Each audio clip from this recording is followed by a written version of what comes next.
Your evacuation is not there, financing is not there, fuel is not there. What is this architecture? So, you come here.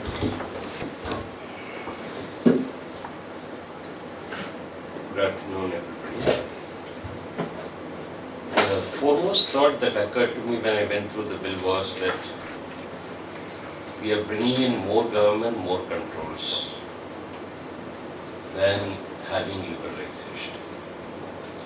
You now have a requirement that government will be one of the supply licensees. Mandatory. I really fail to understand how this is going to help. You now have the government of the state deciding as to how the carryovers which have built up over regulatory assets that have built up will be dispersed. It's not the regulator who will do it, but the state government which will do it. And if what is happening in Delhi is an indication, surely the state government is not going to get the regulatory assets dispersed. You have the government vested with a Henry VIII clause for 5 years. For what? Unprecedented. For 5 years. You have So, what is Henry VIII clause? You're not into English history. 186.1, section 186.1 for 5 years. There is an amendment which has been brought in section 186.1. You have the regulator determining prices at every level. At every single level, from generator and right up to the last point of supply. That means free market has really no place whatever. You have the state government evolving the scheme under section 131(4)(a) for transfer. Not the regulator, not by private negotiation. It should ideally be by private negotiation and to be resolved if there is a dispute by a regulator, but the government will now step in and decide what will be the cost, what will be the value. Therefore, you now have overall greater control given to the government. And I don't think this is going to help much at all. One of the other things that was pointed out was about the government's role in regard to appointment of the regulator as well as the appellate tribunal. I think if really we are going to have the system of collegium replaced by another body for appointing Supreme Court and High Court judges, there is no reason why the selection of the chairman of the appellate tribunal and the judicial members of the appellate tribunal, as also the chairperson of each one of the state commission, should not be by that body. And the chairperson of the state commission, according to me, should be a judicial person. You should have technical members, you should have financial members, but I think you, by and large, the source of recruitment for the financial members, the technical members or the administrative members is the government. And to what extent they are independent, one has seen. Therefore, I think there is perhaps greater objectivity in a judicial member, by and large. Considering that, I think it would be better to have a judicial member, judicial person heading the state commission. These are some of the broad thoughts that I wanted to share with you. Of course, we can go into the detail, but these are matters to be discussed, and I don't want to take more time than this. One comment on what Amit was saying. We have seen that regulators left on their own have not implemented a regime which is introduced at a national level. For example, the REC. It is now known that various regulators are revising the RPO requirements or waiving the RPO requirements in various states and are not enforcing the REC purchase, which has resulted in about 1.8 crore RECs now being unsold. So you had a regime in which there was state level regulations which were across the states in line with the overall central scheme, but it has failed.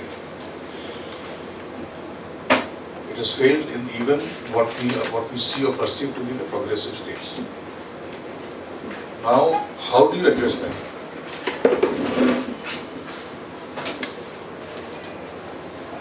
The issue of calculation of cross-subsidy surcharge, the marginal method, avoidance method, this is a formula given in the tariff policy.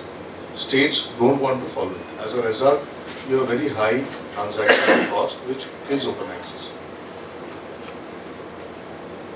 The appellate tribunal took a view, which is in the Supreme Court now, that look, if you want to make a departure from the policy, then you must give valid reasons. But then this valid reason, which is good for the first year, first 5 years, continues to be valid for 13 years, 12 years. So then that's where the problem is. So I think what was said, today we have an issue of absence of regulatory will, whether it's the content of the regulator, the person who's getting appointed, generally. So I think that is the core issue that all of us are looking at. And from people who are lawyers who are practicing in that jurisdiction, I think you travel from state to state and you see in some states, yes, there is a lack of understanding. In some states you understand that, they understand, but there is a lack of will to follow. So that's where the problem is. I think we are not addressing that in this draft. I just have a question for you, Sanjay. You talked about the single buyer model of Orissa in the matter of Supreme Court Passage judgment. How does Gridco sell power on the exchange? Does exchange take delivery in the territory of Orissa or it takes it on the region? It takes it outside Orissa. So isn't there something wrong here? So the Passage judgment was not the exchange, it was bilateral. I know, but I'm just raising the issue that today... I don't know whether they are a member of the exchange as a professional member. No, let them be member, but if the margin issue is not there because it is being sold on the exchange. The delivery point is where? It's on the region. It's outside Orissa. Why should it be outside Orissa? That's how how- periphery. It will be the Orissa periphery. No, it is the Orissa periphery. Orissa periphery, so it's not outside Orissa. Okay. So I Gridco's thought delivery the point exchange is on will the region. No. The collective is not on the region. No, it is interstate So- periphery of each state. There are many teams in this. Yeah, so the periphery will be the Orissa periphery. So Gridco still is home without a regulation. Mahesh, you want to jump in?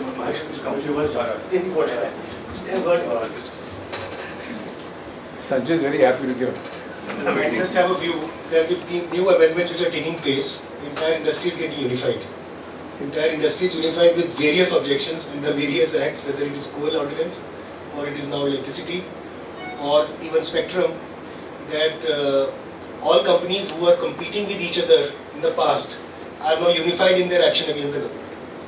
So I'm sure the government will wake up to it after tomorrow's result.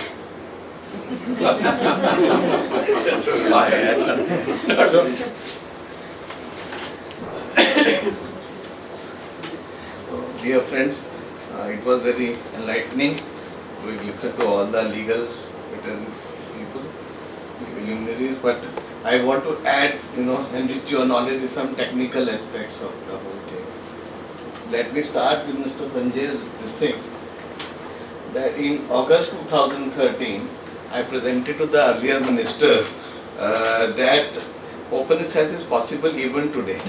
Let us streamline the nuts and bolts.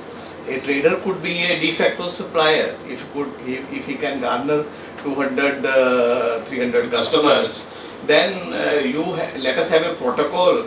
Let him sign an agreement with the DISCOM, who is the wire company, and let us start the business, because then many nuts and bolts will be straightened and we will know that that is required to be done. That I came to this conclusion after discussion with Gujarat, Tata Power and other DISCOMs. I had a meeting over weekend. But he said I only know there is a pipeline, that is a wire, and there are various people tapping into it. They are the suppliers, and I want perfect competition. I want to have monumental changes. I am not going to negotiate anything less than a monumental change. These people will remember for a long time to come. And he shouted so loudly that the POP roof was about to fall on my head. So that is that actually happened. 2nd of August 2013. Now, with that anecdote, let me tell you. Monumental legislative draftsmanship mishap. 13 proviso in one section. 13 proviso. 16. Yes. 16. So now I tell you, sir, some of the things which I told him slightly, but number one issue was in my mount, which No, there's a big proviso. Notwithstanding anything, government through tariff policy can do anything. Yes, number one issue, Well, sir. after that, the Henry VIII clause says that for 5 years they can change anything that they want. So it doesn't matter either. Number first issue, which was very irritable to all the ministry officials, was that I said that the wire business will remain a monopoly, isn't it? And there was a proposal at that time to merge the distribution wire with the state STU to make a bigger state monopoly, headed of course by a bureaucrat and normally government, somebody close to the government, political lineup. I said that for new connection, for complaint breakdown, for fault removal, any billing problem, metering, issues challenging fast reader, change of load, voltage quality, interruptions, flickering, all those issues, the consumer will have his interaction with the monopoly wire company. That is where the problem lies. That is where how that problem will be addressed by all this. Because unless you change the character of the wire company to be as responsive as some of the companies in Delhi are, because outside Delhi it is much worse. If your meter is faulty, you get a wrong meter, and you had your life. So how the consumer will be benefited by all this? So nobody was ready to think about it. Then the intermediary company, I want to add to all you said, sir, that the entire power of its behavior will be prescribed by the central government later. The entire power of the PPAs of the state now will be asserted by the center. And there is nobody says on what basis, yearly basis, monthly basis, those PPA will be allocated to the new supply licenses at what time. The new supply licenses, the second, third and the fourth will become viable only if they get those cheaper PPAs and pro rata basis, on monthly basis, so that otherwise they'll have to come with new power. And then what happens to the PPAs like Bhavana Gas Power Station, where the charges are, average charge is about 12 rupees per unit because the unit doesn't run. So as you said, you don't know what cherry picking, pick and choose will take place. So just a few points. You want me to stop? Yeah, just brief. I will stop first. No, is there any... No, don't back me, boss. I don't like it. I'm just saying, उनको continue करने के पहले चाय का चर्चा हो रही है, वो चाय मांग रहे हैं. तो चाय पी रुक जाता हूँ. नहीं, आप continue. No, you called me, so I am speaking. Please.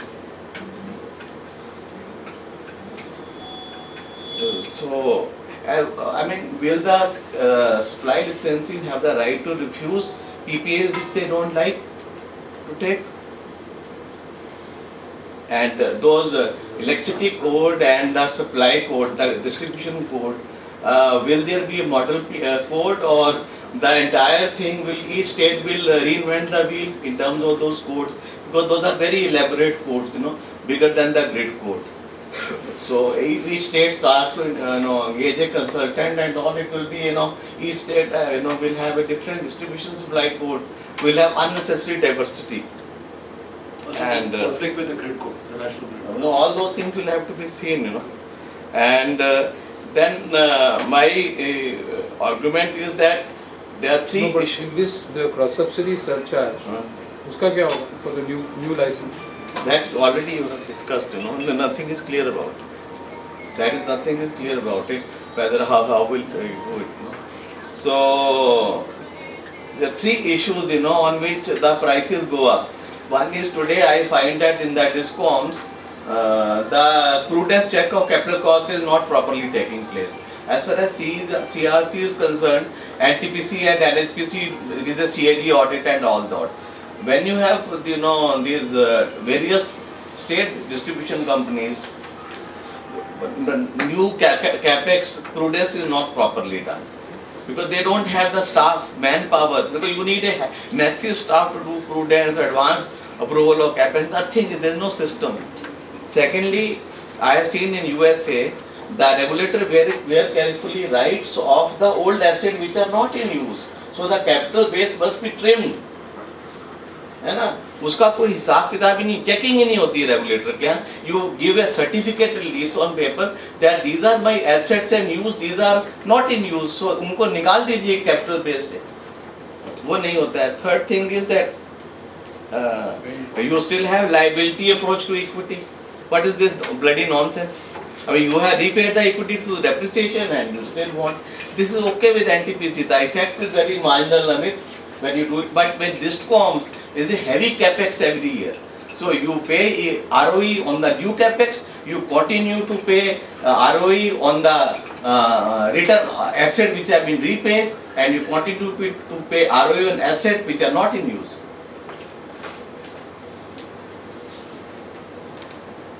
Then there is a very big technical question, sir.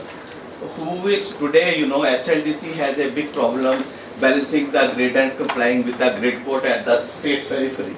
How will it happen with multiple supply licenses, which are embedded in each other's territory?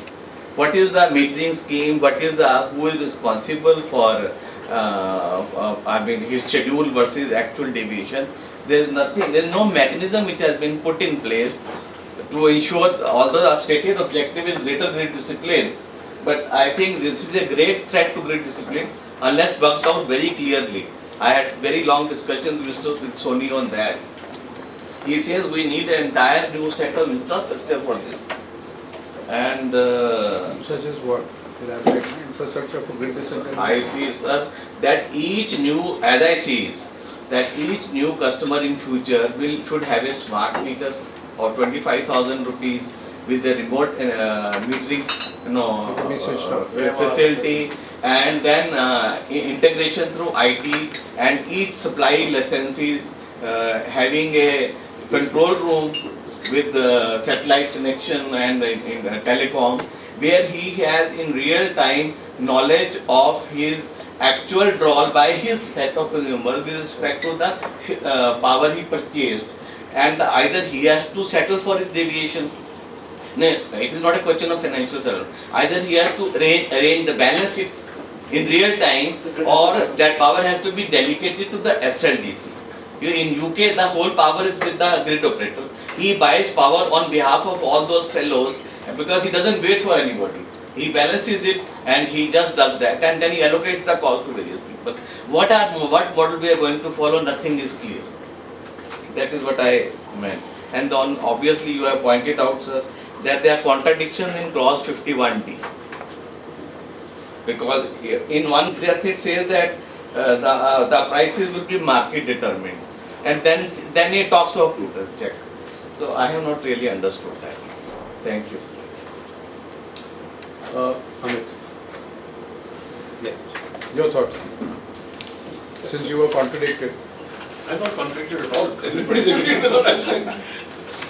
It's good for lawyers, not good for industry. So more time you went back and made it good for the industry.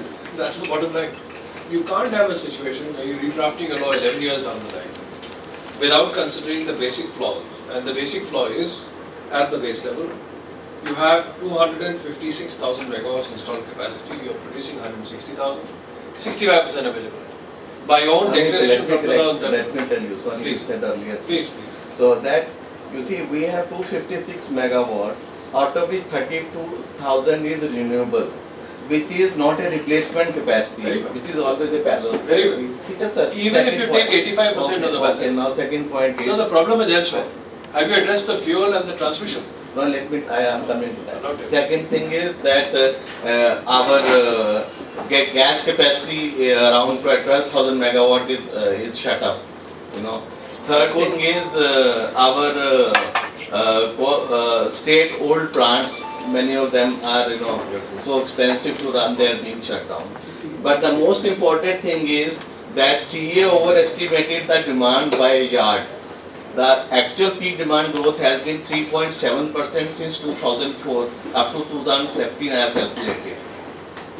Peak demand. But the load growth was made at 8 to 9% CAGR and the whole capacity accordingly was created. So here are three questions from the industry. Since you have taken the question, let me ask the question. Now I can understand old state plants, I can understand old government plants. What about IPPs who brought in the investment, whose उनको कोयला नहीं दे रहे हैं तो फिर उसका कोई solution निकालिए ना. नहीं Why are you adding more capacity without fuel? There is no demand actually. I am telling you. Again, why you are still going ahead and adding capacity? Today you are adding capacity. Why aren't you not making sure? Sir, this year, Sir, 140 gigawatt demand was met because Sir, it was the actual demand. It's irrelevant. The fact of the matter remains you are adding new capacity without addressing your bottleneck on transmission and fuel and financing. No, and demand. So therefore, it is irrelevant for me that there are old state plants which are not working efficiently. Why would an IPP that has come after 97, 98 or in 2004 has been asked to back down from a 83.9% PLF target of 2010 to 63%? Are you compensating for him? Please show me one order where the government has stood up and said yes. No. So then the rest is nonsense. No, but It's rocket science. the reality is they have twisted the whole thing by mandating long-term PPA. Irrelevant. While you mandate Why long-term mandate? PPA, you are simultaneously saying 63 will override 62. So how can that be long-term PPA? I don't know. So therefore there are fundamental structural flaws. Yes. It's irrelevant. State sector is okay. You have come to a stage where you must accept two factors. Number one, since 91, India recognizes as an economic policy you need private capital, foreign and Indian. When you need private capital, you can't possibly get people to invest, and most of them having come in 2000 thereafter, and reduce their availability by force from 85% to 63% and expect them to survive. You can't expect them 12,000 megawatts of gas-fired plants be stuck and still carry on with more produce. Your mistakes have been one after the other. Naphtha, liquid fuel of the future, vanished. Gas supply, vanished. Coal, not available. Ultra mega power projects bid on the basis of imported coal, but whatever happens overseas doesn't matter. We can nationalize our coal, nobody else can. So where are we going? At the end of the day, 100 rupees invested, 80 rupees comes from bank, which is your and my money. That's stranded. So we need to address the fundamentals first. If there is capacity, why are we not evacuating? Why are we going for more capacity? Why are the banks now feeling distress? And whose money is stuck in the bank? Your and my savings. Today, tomorrow there will be a bank run, there will be a moral hazard, so Minister of Finance will go and fund it, which means you will take away from primary healthcare, potable drinking water, education, livelihood, and try and pump it to try and make these guys viable. We are just chasing our tail. It is not getting any. Down the line. What to say? I have what to say. It's aiming for a I have ministerial nothing to post. say except that I think the private sector has also contributed, we've also been responsible for this mess. I think the aggressive way in which parties have been bidding, whether it's starting in Chhattisgarh or other places. Also the fact that even when NAFTA and all these gas-fired PPAs came in, if you look at the fuel supply agreement, it is all hope and trust. If we get gas, we'll supply you. Financial closure was achieved on the basis of these two-page FSAs. All these 4 gas-based plants with Andhra Pradesh. If you look at those documents, they are a joke. So I think everybody's contributed to this problem. The private sector also went through a learning process. We certainly were not sure about how to work a contract for 25 years on a certain assumption that was made. And so we are paying a price. That section, should we have a future or should it have some changes? They're bringing it as overriding through the tariff policy by saying 62 doesn't have a future. Now, 60 doesn't have a future, 62 doesn't exist. Where do we go there? Yeah, I mean, whatever future, it will be through the contract. That's what they are trying to say. Laws of contract will prevail. Can I have the mic there? I want Mahesh to react. Yes, Mahesh. No, I just wanted to raise an issue. This brings me to the last part of this Chai Ki Charcha, and since you all are being nicely happy and like with tea, I can take some liberties. The question then comes to me as a layman is, what is the role of the private sector? Does the government want private sector?